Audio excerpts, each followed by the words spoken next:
Hello नमस्कार साथियों, स्वागत है आप सभी का एडुटेरिया के वस्तुनिष्ठ समान अध्ययन 7500 के प्रैक्टिस सेट 39 में। 38 प्रैक्टिस सेट ऑलरेडी हो चुका है, ये 39वां है और हर एक प्रैक्टिस सेट में 50 क्वेश्चंस होते हैं जीके और जीएस के।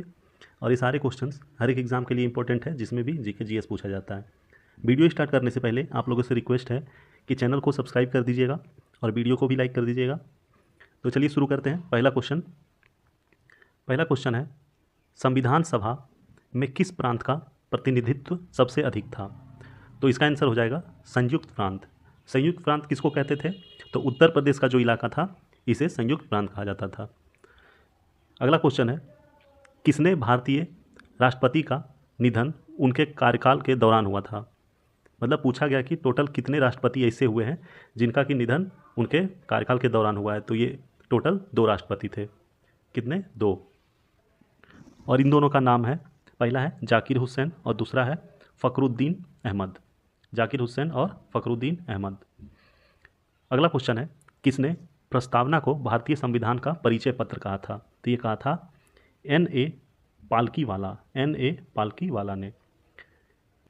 उच्च न्यायालय के न्यायाधीशों द्वारा ली जाने वाली शपथ का उल्लेख किस अनुसूची में किया गया है? तो यह है 3री अनुसूची, यानी 3rd शेड्यूल। स्थानीय सरकारें आधार होती है किस चीज़ का? तो ये होती है लोकतंत्र का आधार। राष्ट्रपति द्वारा लोकसभा को भंग किया जा सकता है किसके सलाह पर? तो यह है प्रधानमंत्री के सलाह पे। निम्नलिखित में से कौन सी भारत में एक संवैधानिक संस्था है? तो नीचे 3 आयोग दिया गया है, उसमें बताना कि कौन सा एक संवैधानिक संस्था है। तो इसमें जो है राष्ट्रीय पिछड़ा वर्ग आयोग, ये एक संवैधानिक संस्था है। अगला क्वेश्चन है, निम्नलिखित में से कौन सही काल क्रमानुसार है? इसमें बताना है कि 4 समिति का दिया गया है कि पहले कौन सा समिति आया, फिर उसके बाद कौन, उसके बाद कौन, इस तरह से। तो इसमें जो पहला था यह चुनाव कानून संबंधित संयुक्त संसदीय समिति। फिर उसके बाद दूसरा में हो जाएगा चुनाव सुधार संबंधित तारकुंडे समिति। फिर तीसरा होगा चुनाव सुधार संबंधित गोस्वामी समिति। और चौथा राजनीति के अपराधीकरण के विरुद्ध चुनाव आयोग का अभियान। अगला क्वेश्चन, ग्राम पंचायत सचिव के संबंध में कौन सा कथन सत्य है? तो उसको राज्य सरकार द्वारा नियुक्त किया जाता है। ग्राम पंचायत सचिव जो होते हैं उनको राज्य सरकार द्वारा नियुक्त किया जाता है। पानी के दबाव की स्थिति में उगने वाले पौधों को किस नाम से जाना जाता है? तो उसको हाइड्रोफाइट्स कहते हैं। क्या कहते हैं? उसको हाइड्रोफाइट्स कहते हैं। निम्नलिखित में से कौन सा सही सुमेलित है? इसमें कुछ उद्योग और वो उद्योग कब स्टार्ट हुआ और कौन से स्थान पे हुआ वो दिया गया है, तो उसी को बताना कि कौन सा सही सुमेलित है। तो इसमें दूसरा और तीसरा सिर्फ सही है। प्रथम मशीन निर्मित कागज़ का विनिर्माण ये हुआ था कलकत्ता में, और कब हुआ था? तो ये 1870 ईस्वी में। पहला सीमेंट फैक्ट्री की स्थापना हुई थी 1904 ईस्वी में, और कहाँ पे? तो ये मद्रास में हुई थी। अगला क्वेश्चन है, पृथ्वी के परितः परिक्रमा कर रहा कृत्रिम उपग्रह इसलिए पृथ्वी पर नहीं गिरता क्योंकि पृथ्वी का आकर्षण, क्या होगा इसका आंसर? तो पृथ्वी का आकर्षण जो होता है उसकी गति के लिए आवश्यक त्वरण प्रदान करता है। अगला क्वेश्चन, भूमि की उर्वरता बढ़ाने के लिए निम्न में कौन सी फसल उगाई जाती है? तो उड़द। उड़द एक प्रकार की दाल है। तो भूमि का जो उर्वरता होता है उसको बढ़ाने के लिए उड़द की दाल की खेती की जाती है, तो उससे वहाँ की मिट्टी का जो उर्वरता होती है ये बढ़ जाती है। अगला क्वेश्चन है, कैस्पियन सागर का विस्तार निम्नलिखित में से किस देश में है? तो इसका आंसर हो जाएगा 1, 3, 4 और 5। तो पहला है रूस, उसके बाद तुर्कमेनिस्तान, उसके बाद है अजरबैजान और आखिरी है ईरान। मध्य अक्षांश के तटीय प्रदेशों में किस प्रकार के वन पाए जाते हैं? जो मध्य अक्षांश के तटीय प्रदेश है वहाँ पे किस तरह के वन पाए जाते हैं? तो समशीतोष्ण सदाबहार वन। समशीतोष्ण सदाबहार वन। दाऊदी भ्रंश कहाँ स्थित है? तो दाऊदी भ्रंश जो है ये कुमाऊं में स्थित है। कहाँ पे? कुमाऊं में। और ये कौन से राज्य में पड़ता है? तो ये है उत्तराखंड में। थीमेटिक मानचित्र में निम्न में से क्या दर्शाया जाता है? तो थीमेटिक मानचित्र में दिए गए सारे चीज़, वनस्पति मानचित्र, वर्षा मानचित्र और उद्योग मानचित्र, ये सारे दर्शाए जाते हैं। वर्ष 1997 में जलवायु परिवर्तन सम्मेलन कहाँ हुआ था? ये हुआ था क्योटो में। कहाँ पे? क्योटो में। निम्नलिखित में से कौन द्वितीयक प्रदूषक है? द्वितीयक प्रदूषक कौन है इसमें? यह है स्मॉग। द्वितीयक प्रदूषक कहते किसको है? तो इसको उसका इंग्लिश होता है सेकेंडरी पॉल्यूटेंट। और ये जो होता है पॉल्यूटेंट, मतलब इससे क्या होता है कि अगर ये इन्वायरमेंट में अगर बहुत ज़्यादा मात्रा में बढ़ जाती है तो इन्वायरमेंट को बहुत ही हानि पहुंचाती है। तो इसी को कहा जाता है द्वितीयक प्रदूषक, यानी कि सेकेंडरी पॉल्यूटेंट। पर्यावरण में ग्रीन हाउस प्रभाव में वृद्धि होती है किस चीज़ के कारण? तो यह है कार्बन डाइऑक्साइड के कारण। कार्बन डाइऑक्साइड के कारण। निम्नलिखित में से कौन द्वितीय उपभोक्ता के उदाहरण नहीं है? कौन नहीं है? तो यह है बकरी। बकरी जो है ये द्वितीय उपभोक्ता के उदाहरण नहीं है। बाकी भेड़िया, लोमड़ी, मोर ये सब द्वितीय उपभोक्ता के उदाहरण है। बकरी जो है ये प्राथमिक उपभोक्ता होते हैं, मतलब प्राइमरी कंज्यूमर। आगे है बहमनी साम्राज्य की स्थापना किसने की थी? तो इसकी स्थापना की थी अलाउद्दीन बहमन ने। अलाउद्दीन बहमन ने। अशोक के स्तंभ लेख बिहार के किस जिले से प्राप्त हुआ था? तो ये हुआ था चंपारण से। कहाँ से? चंपारण से। बौद्ध ग्रंथ अंगुत्तर निकाय के से किसके बारे में जानकारी मिलती है? तो इससे महाजनपद के जानकारी मिलती है। और कितने महाजनपद थे? तो ये टोटल 16 थे। मौर्य वंश के शासन के पतन के लिए निम्नलिखित में से कौन उत्तरदायी था? तो ये था पुष्यमित्र शुंग। कौन था? Pushyamitra Shunga. Age of consent act किस गवर्नर जनरल के शासनकाल में पारित हुआ था? तो ये हुआ था लैंसडाउन के शासनकाल में।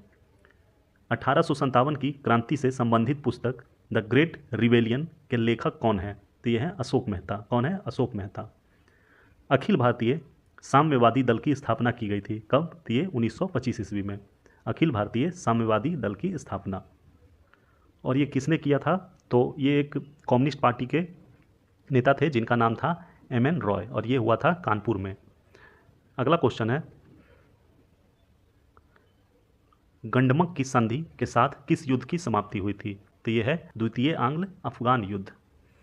बर्फ के दो टुकड़े को आपस में दबाने पर टुकड़े आपस में चिपक जाते हैं। क्यों? क्योंकि दाब अधिक होने से बर्फ का गलनांक घट जाता है। दाब अधिक होने से बर्फ का गलनांक घट जाता है।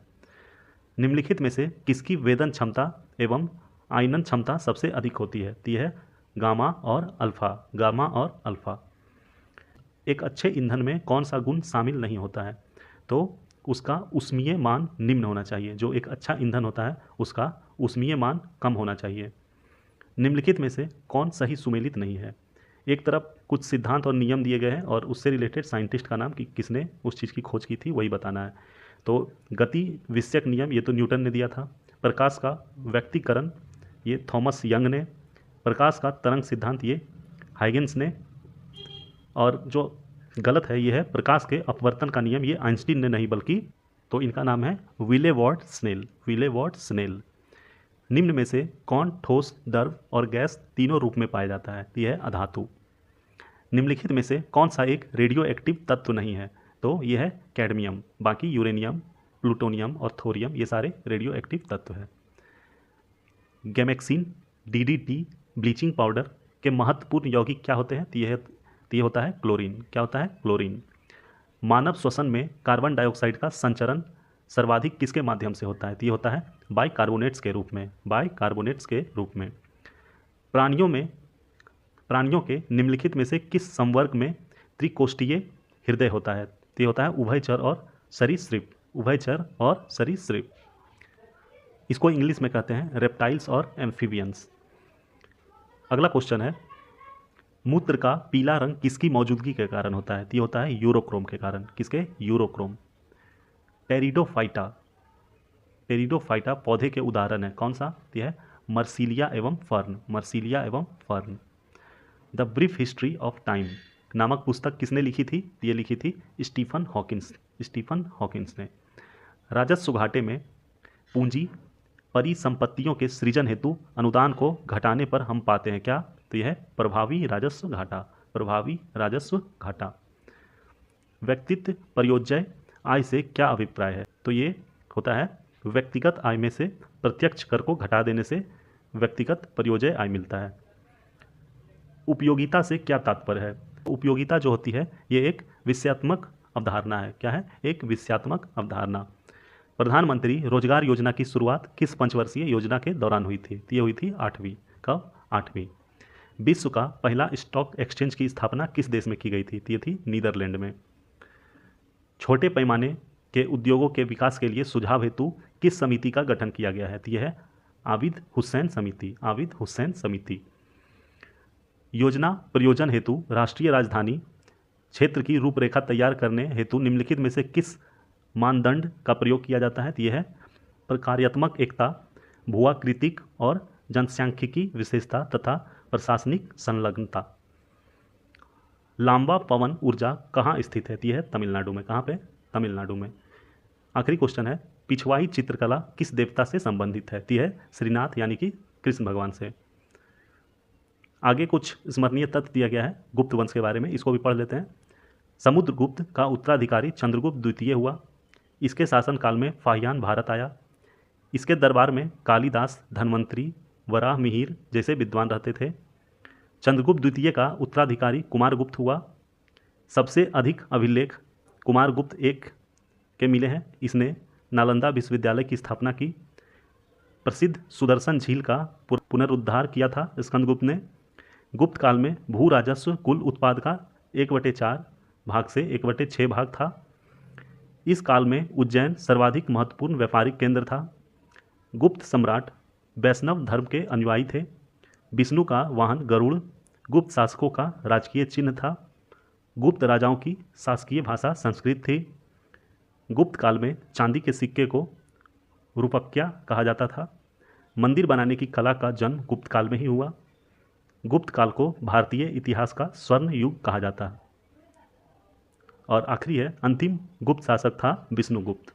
तो इसी के साथ ये वीडियो यहीं पे समाप्त होता है। पसंद आया हो तो लाइक कीजिएगा, चैनल को सब्सक्राइब कीजिएगा और बने रहिए हमारे चैनल पे ऐसे ही अच्छे अच्छे जीके जीएस और करंट अफेयर के वीडियोस और प्रैक्टिस सेट के लिए। धन्यवाद।